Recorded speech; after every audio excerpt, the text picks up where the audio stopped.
Known as the Changer of Ways, Tzeentch is the master of the arcane and is an ever-morphing and unknowable force. His plans and methods are maddening, deceptive, and ever-changing. So what does the Chaos god Tzeentch represent? Who are his minions? And what do his followers in the mortal realms seek to accomplish? When the Chaos gods first emerged is unknown. Perhaps they've always been and always will be. Within the realm of chaos, a place of raw magic, they fought each other and ravaged 100 realities. These immense beings desire nothing more than to conquer everything. The four great chaos powers are Khorne, the blood god, Nurgle, the plague father, Slaanesh, the dark prince, and Tzeentch, the changer of ways, constantly seeking to overcome each other in the great game, the never-ending struggle between the chaos gods competing within the realm of chaos itself as well as external worlds. The newcomer to the chaos pantheon, the Skaven god, the great Hauntrat, is sometimes considered a secret ally to Tzeentch, though the great Hauntrat serves only himself as he seeks advancement in the great game. The realm of chaos is seemingly infinite, able to reach any reality, so it was only a matter of time before they found the mortal realms. They hungrily looked upon this new place with peoples and civilizations ripe for conquest. The chaos gods cannot inhabit the realms themselves, so must act through others. To this end, each sought to enter the hearts and minds of the people of these lands and take advantage of this new arena. The Tuathaman elves have their flaws, whilst humanity is prideful, wrathful, and imperfect in a myriad of ways, the perfect breeding ground for the chaos gods. With barely heard murmurs and passing suspicions, the changer of ways began to creep into the mortal realms. When the first civilizations set stone upon stone and began to raise cities, they recorded their histories. Tzeentch was able to exploit their enterprising minds. Demonic agents whispered and were unknowingly heard by mortals. As people accumulated knowledge, a scribe's penned works and tomes were filled. The dark tongue, the language of chaos, found its way onto the pages and into the minds of the unaware. With its entry into the realms, it can now whisper into the minds of ambitious folk. The idea of pacts with forces beyond their comprehension is now seeded. Tzeentch is the most unknowable of the four great chaos gods with ever-changing plans and schemes. Known also as the Changer of Ways, the Lord of Flux, or the Ninefold Watcher, Tzeentch is a popular patron for the worshippers of chaos. Mortals are tempted with knowledge, magical power, and a range of other gifts that are often more subtle than those of other patrons. Promises of immortality and power are so easily given, but few realize that the eternity they pray for is as a servant, a slave, rather than a master. Within the realm of chaos, Tzeentch acts as a puppet master, guiding, twisting, and shaping the lives of people or even whole societies. Seemingly, the many plans of Tzeentch overlap, intertwine, and conflict, sometimes to the point of completely negating each other. Ultimately, the end goal of Tzeentch is unknowable. However, change itself is an intrinsic part of the process, if not the sole purpose. Ever-shifting change that is beautiful in its own right, a madness that defies definition, at least to mortal minds. Within the realm of chaos lies Tzeentch's domain. The Crystal Labyrinth is a vast, sprawling maze of glittering pathways, spiraling corridors, and ever-changing crystalline walkways. To call it a labyrinth does it little justice, as it is a sanity-shredding domain of impossibility and madness. It is a place of constant change where weird flame plumes and the roaming many-limbed demons known as horrors pose risks to any traveller. The fractal filaments of the labyrinth somehow worm their way into the domains of the other gods, binding them all in a web of causality. The crystal labyrinth is crafted from the very stuff of Tzeentch, so only the Lord of Flux, if anyone, could truly understand it. At the center of the labyrinth is the impossible fortress, Tzeentch's seat of power. Seemingly crafted from the same material as the labyrinth, it is an expansive, constantly shifting crystal citadel. Within is the well of eternity, said to contain every scrap of knowledge in existence, a seemingly bottomless pit that even the ninefold Watcher has not mastered. It is from this realm that Tzeentch watches, peering through mirrors and portals into the material world, delighting in the ploys and meddling of his minions. Yet the Lord of Flux is fickle. When bored, when plans change, or when they go too successfully, Tzeentch may even sabotage his own forces. The Changer of Ways cannot abide predictability. Tzeentch's form is said to be an ever-flowing, rippling edifice of magic constantly crawling with leering faces. Each face comes and goes, mocking any who beheld them. Each says something different, so even should the words be intelligible, the listener would be in constant doubt as to their veracity, or even if they had heard anything at all. Though this is just one way he is perceived. Often, tribes across the realms worship Tzeentch or an aspect of him, such as a huge avian idol, a jade bird, or one of his other innumerable forms.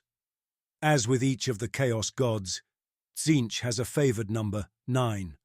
There are 9 favored scintillating hosts, 9 fractal fortresses, 9 silver towers, and many other instances of 9 or multiples of it within Tzeentch's domain and followers.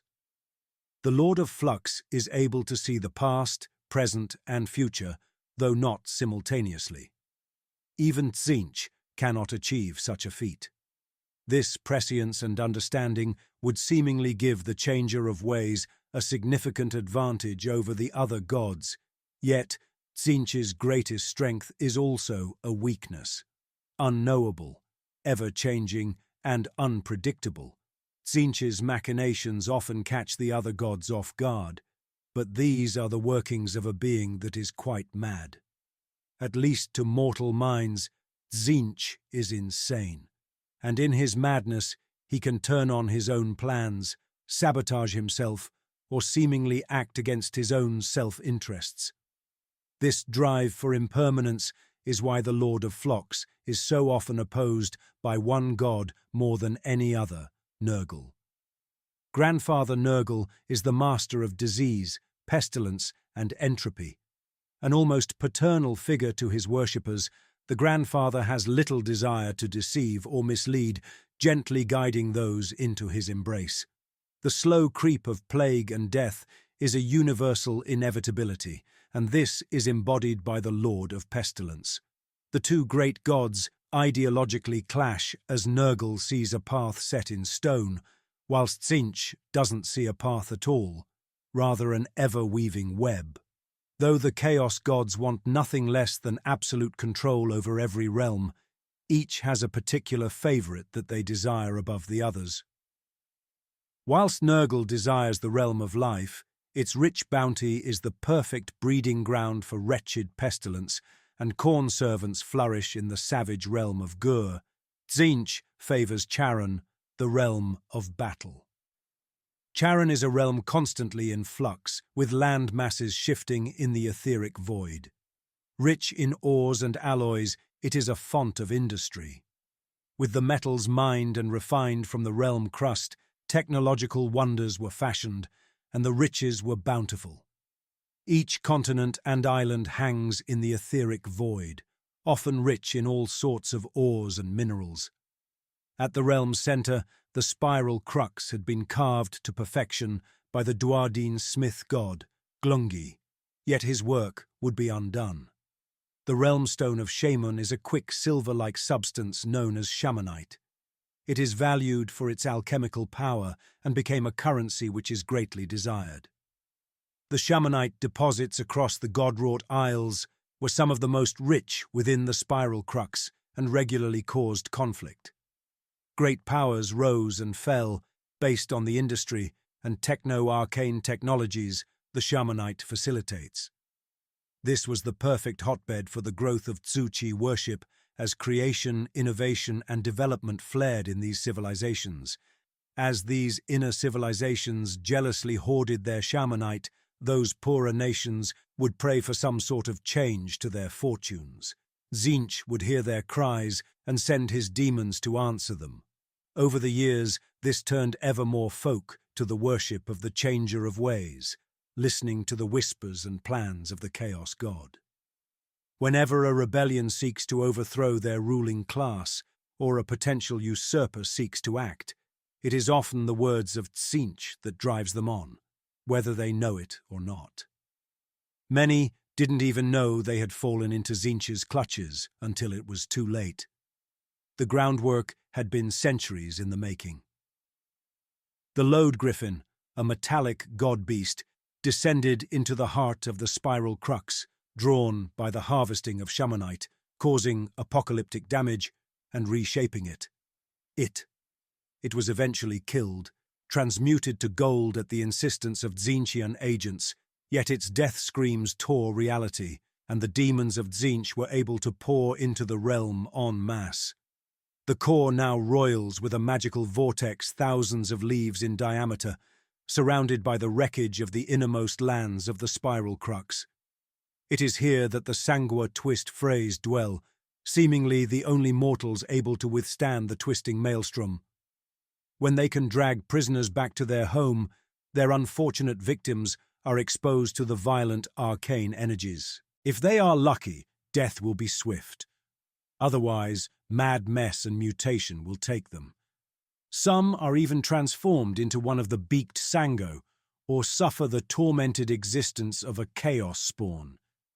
The manipulations of Tzeentch had seen the people of the spiral crux desperately utilize magics far beyond their control and shape the realm into a place of ever-shifting uncertainty. This allowed the essence of chaos to permeate the realm and allowed the Lord of Flux to stake a claim on shamans stronger than any other. There was not some instant transition into what is called the Age of Chaos. Over the centuries, Tzeentch and the other chaos gods had subverted the people of the mortal realms. Glittering spires that had marked prosperity and development now served a new oppressive purpose. Kings, queens, and leaders of all descriptions had become tyrants, whether knowingly or not. Those who had benefited from their dark patrons had the advantage.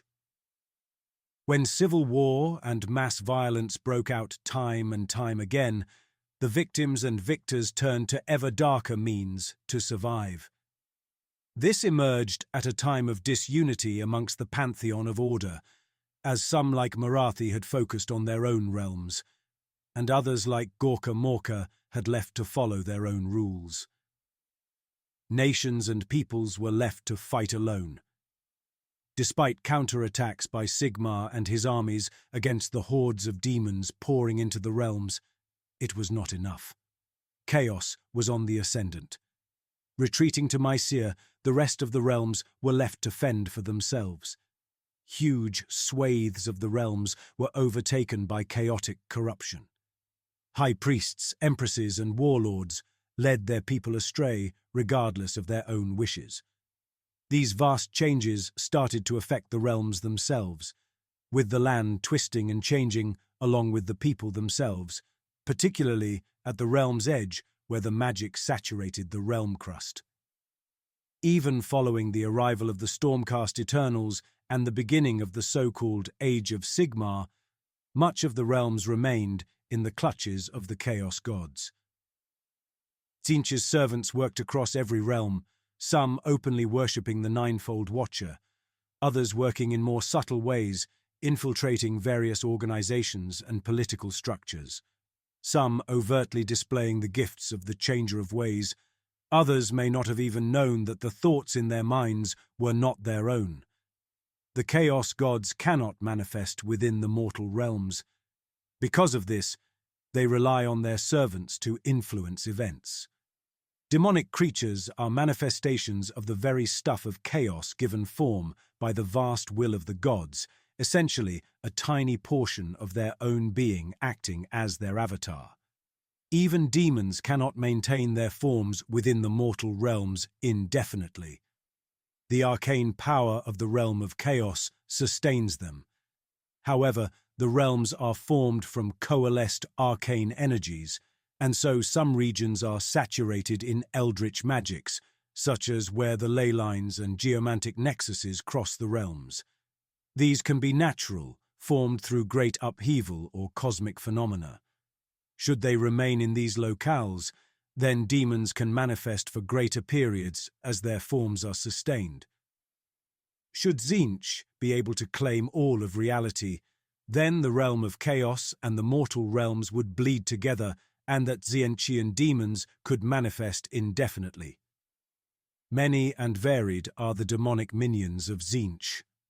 From the minuscule brimstone horrors to the towering lords of change, they come in a range of forms. Whilst individual demons can be summoned or small groups joined to another army, typically they act as an independent force known as demonic convocations. They are ever-changing in size and composition, but typically each is led by a Lord of Change, Tzeentch's favoured demons. These greater demons can take many forms, but typically take the form of a giant, bipedal avian creature with a beak's face, great wings, and azure feathers. The demonic convocations are further broken down into 9 hosts. Tzeentch's demonic servants all seek to bring their master's plans to life, though they will often go about it in different ways.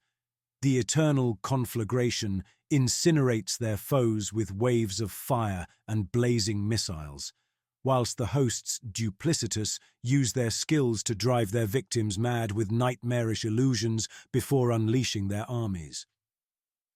The hosts Arcanum are hoarders of knowledge working within the scholariums of Tzeentch's crystal fortress.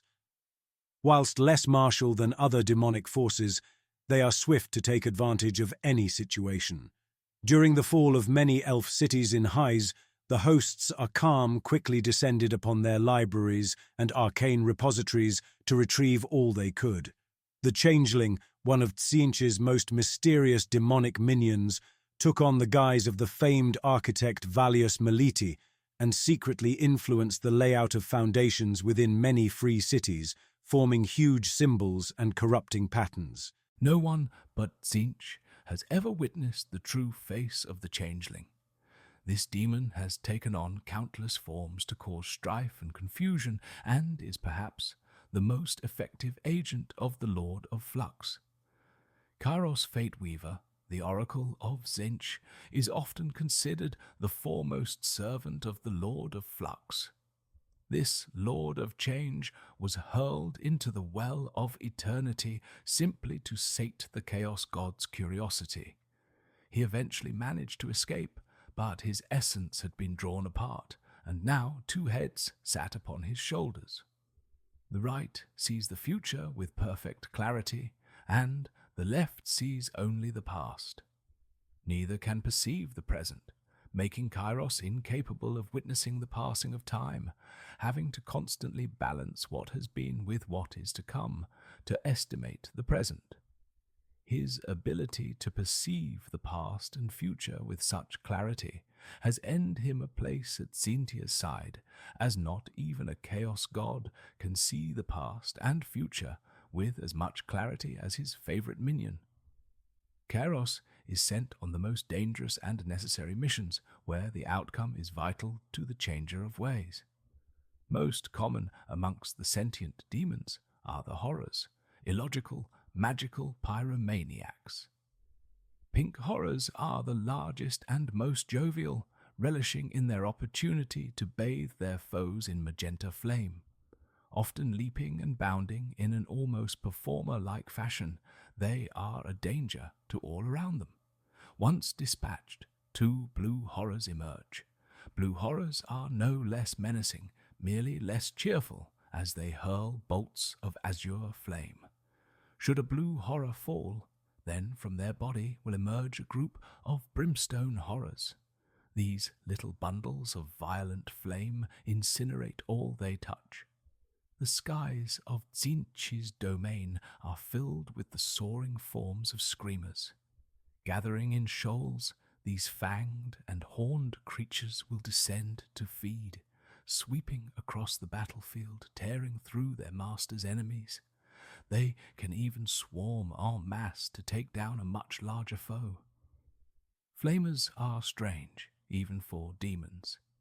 They are semi-sentient, tubular creatures with gnashing teeth and undulating flesh.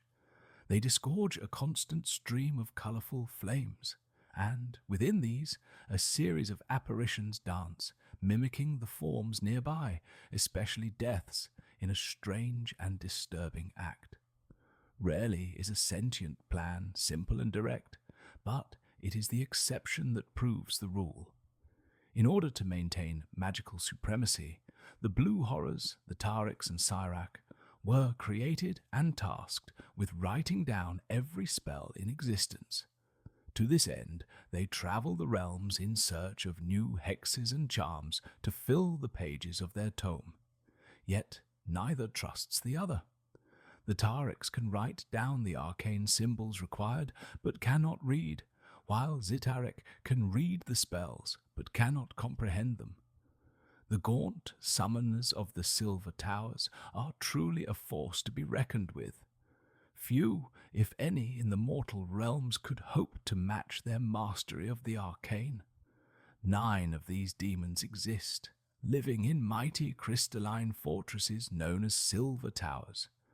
Each is a labyrinth of priests and turns connected by mystical strands to chaos-corrupted realm gates, with the whole tower able to relocate in time and space.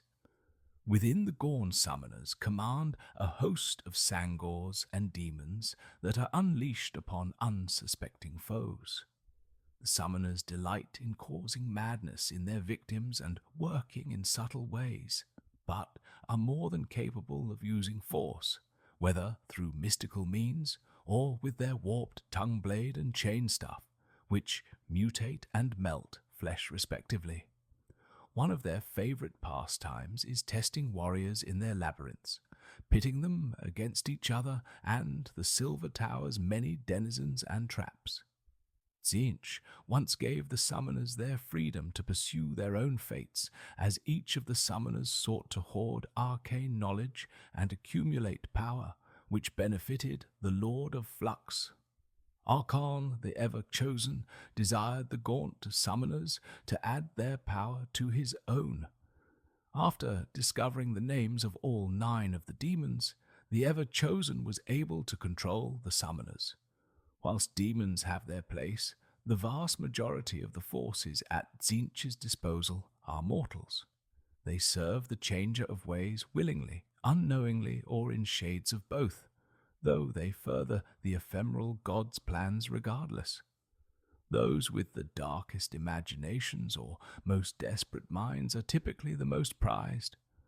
The vast majority of the Arcanite or Qingtian cults are mortal men and women who have pledged their souls to the Lord of Fox. Recruitment is done through familial or youth indoctrination, where children follow in the footsteps of their parents, or the mass conversion of a whole crowd as a preacher twists and winds their words to convince the unwitting populace to rise up in revolt. Often, these cults do not revere Tzeentch directly, praising an intermediary such as an icon or demonic minion. Kairos Fate Weaver is one of the most common, with his followers referring to themselves as Chirik acolytes. Few of their ranks show any obvious affiliation to the cults. No pustules or buboes mar their visage, nor do bloodthirsty religious single them out from amongst the populace. They're often unassuming scholars, magistrates, and minor nobles. Remarkably patient, they slip by unnoticed, spreading their tendrils into the rest of society, sometimes for decades, before enacting the plans of their patron. Once they emerge, the cultists reveal their forces. Their rippling tattooed forms are but the illusion of borrowed power, the product of enhancements and gifts. The patterns on their flesh shift and morph as they draw curved blades and leering sheer beak masks. Some are further rewarded with mutations, feathers, magical gifts, or even vulcharks that act as familiars. Many tribes and cultures venerate Tzeentch, or at least some aspect of the god. However, there are two forces that dominate the mortal followers of the Changer of Ways. The first are the Arcanite cults, such as the Chanters of Change or the Seekers of the Ninth Way, who infiltrate the free cities and civilizations across the realms. The second are the Sangors, the horned, beaked beastmen who revere Tzeentch and dwell in the many magic-soaked wildernesses of the mortal realms. The Guild of Summoners were a subtle cult within the free cities who plotted anarchy and insurrection. Even well-defended locations like the shining Citadelum of Ayada were brought down as the guild summoned demonic entities within the walls who ran rampant throughout the streets and homes of the innocent. Before the Age of Chaos, an encounter with the Sango was a rare occurrence. They typically lived in the most inhospitable regions of the realms, such as the darkest corners of Shaman. Huge numbers now roam the wildernesses, raising totems of chaos energy known as herdstones and raiding the surrounding communities. They dominate the central region of Shaman as well as the Great Bewilderness, where the Sangha eventually dominated all of the beastmen on the continent, forcibly mutating many of them into their ranks. The Sangha worship Tzeentch with an unbridled ferocity and see themselves as superior to all other creatures, though their true origin is unclear. Some are Gorki, who were changed by their devotion to the Lord of Flux. Others were prisoners who were forcibly remade. Yet more were subject to mutation willingly, honored by the rituals of transmogrification. A few were born as beasts, left out by their parents to die, but rescued by Arcanite cults. Strong, skilled, and attuned to the magic of the realms, they are deadly foes. Whilst armed with a range of ornate blades, they are also gifted with sharp beaks and talons. Some are even given more gruesome mutations, such as bifurcated skulls. The Sango Enlightened wield spears of change metal, a substance that mutates those struck by it and are able to perceive the echoes of the past, no matter how dark or hidden. They screech out these truths, distracting their foes, sometimes even driving them mad. The revelation of secrets is one of an Enlightened's greatest pleasures. Sangor shamans are the most gifted of their tribes, wielding potent magics, gifted with precognitive abilities, and can even transmogrify their enemies. They have a deep hatred of all non-Sangors. Born under dark omens, they are revered by their flocks. It is the shaman who can spirit walk, allowing them to travel within the realm of chaos to commune with the feathered lords. When Nagash, the supreme lord of undeath, triggered the necroquake to try and simultaneously destroy all living creatures, he was instead met with a magical backlash. This was, in part, thanks to the minions of Tzeentch, who manipulated the master clan of the Skaven to sabotage Nagash's plan. This backlash spread across the realms, becoming known as the Arcanum Optima. Those who could wield magic suddenly found their power greatly increased after lacking the control required to utilize such forces. Dangerous new spells were also unleashed into the realms. The Changeling is also said to have been responsible for the misdirection of Sigmar's forces as they sought to challenge the great necromancer using large stores of realm stone to exacerbate the effects of Magash's great spell.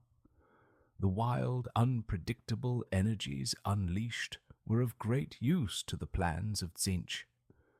As the forces of Sigmar seek to push out once more, the Dawnbringer Crusades found new settlements throughout the realms. Little did they know that Tzeentch's cultists have long infiltrated these crusades. Some were corrupted, others were led off course to regions saturated in magical energies for the cultists' own nefarious purposes. Some would result in calamity, such as the Great Oathspun Crusade, which left settlers gain in his to claim Mons Speculari. This mountain range surrounded a potent nexus of geomantic power. Besent by tragedy, the Oathspun Crusade was stirred up by Master Hierophant Tiana, following the death of its leaders, driving it into a frenzy. When they had trespassed on forbidden ground and were confronted by a patrol of Venari Dawn Riders, the crusade gave little heed, and the two sides fought.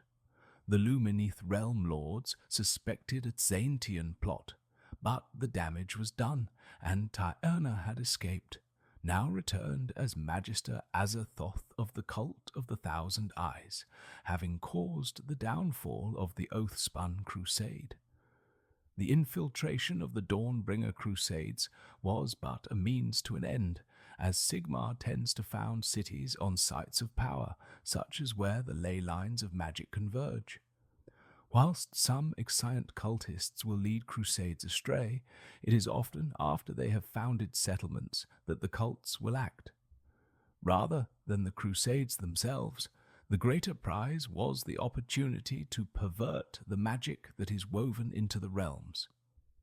Tzeentch is a hoarder of knowledge, and nothing was more desirable than the Codex Astronomica. This sacred plaque, woven from star magic and imbued with ancient knowledge, gave the Changer of Ways insight into the astromatrix or geomantic web that magically underpins the mortal realms. The Seraphon have long been at odds with Tzeentch as they drive for stability and order, and Tzeentch's acquisition of this artifact brought them into conflict once again.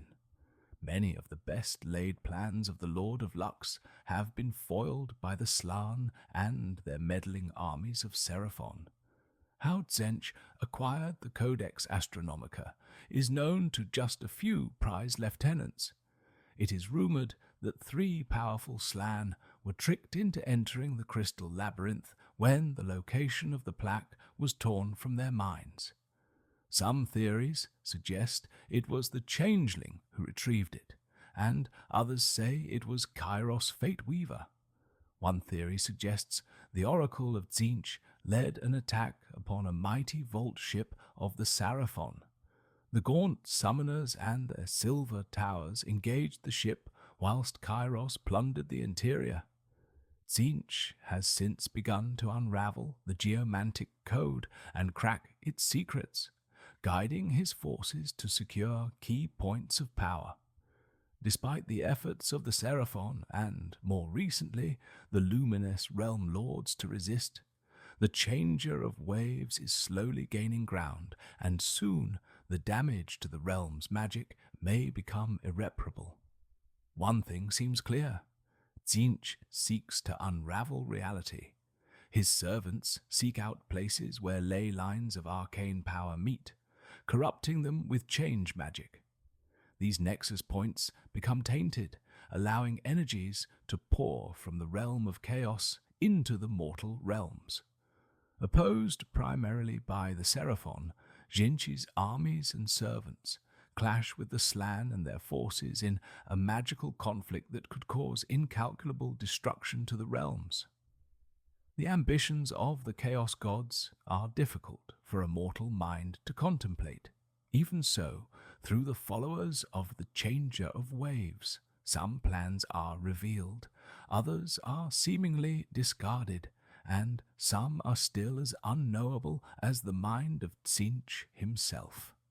The demonic servants of the Lord of Flux perhaps give a better view of the unending and ever-changing plan, but even their actions are rarely direct or reasonable. The minions of Tzeentch have achieved much over their millennia in the mortal realms, with civilizations devolving into kaleidoscopic nightmares or becoming regions of sanity sapping quicksand. Whether these are truly part of a plan or just the result of the madness of Tzeentch is unknowable.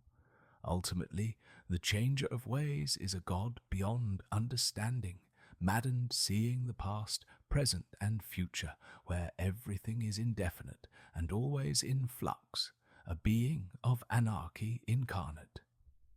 The realms themselves are always changing, and they are the perfect environment for Chaoes' plans to come to fruition, with the only constant being change itself.